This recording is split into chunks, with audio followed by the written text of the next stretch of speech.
The tumbleweed came back.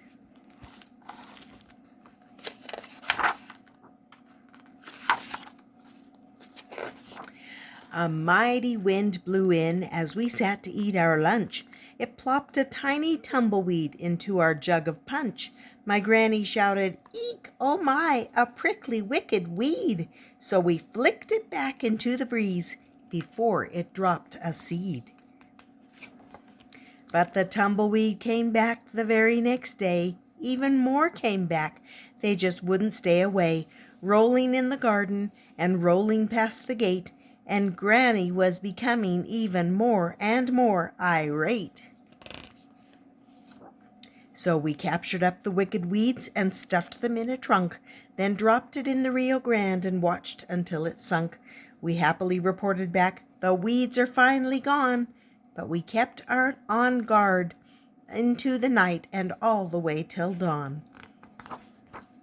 But the tumbleweeds came back the very next day. Even more came back. They just wouldn't stay away, hopping on the picket fence and rolling up the stoop, rolling in and rolling through, then out the chicken coop. We dragged all 17 of them on top of Granny's shed, then tied them to balloons and let them loose above our heads. They lifted up and sailed away like a carnival parade and disappeared into the west as day began to fade.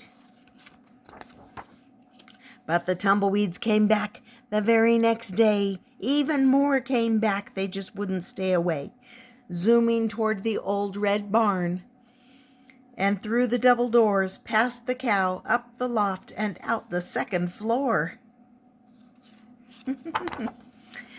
We conjured up another plan to end the tumbleweeds. A one-way ticket to the coast would surely do the deed. We boarded them onto a train and locked the freight door tight and listened as the train whistle dissolved into the night. But the tumbleweeds came back the very next day. Even more came back. They just wouldn't stay away, splashing in our swimming pool and sunning on the deck, dropping seeds on everything. Our granny was a wreck.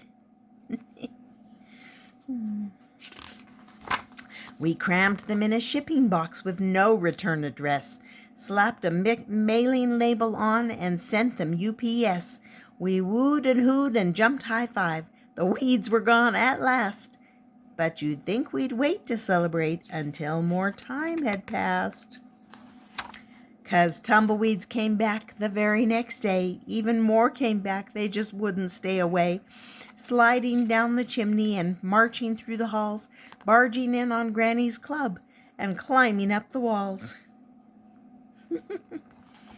So we found some gears, a rope, and wood, and built a time machine, then sent them in a capsule to 3015.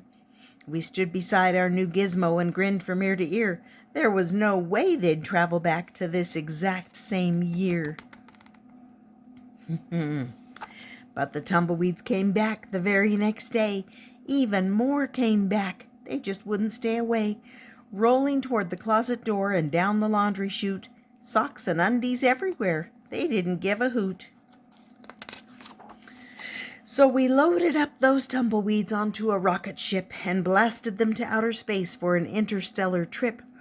Granny threw a victory party, inviting folks we know. We sang and danced and ate until a wind began to blow. A sudden hush came over us as we ran out to see if tumbleweeds were blowing back from a distant galaxy. We turned our heads toward the sky, and much to our delight, from here to there and in between, no tumbleweeds in sight. But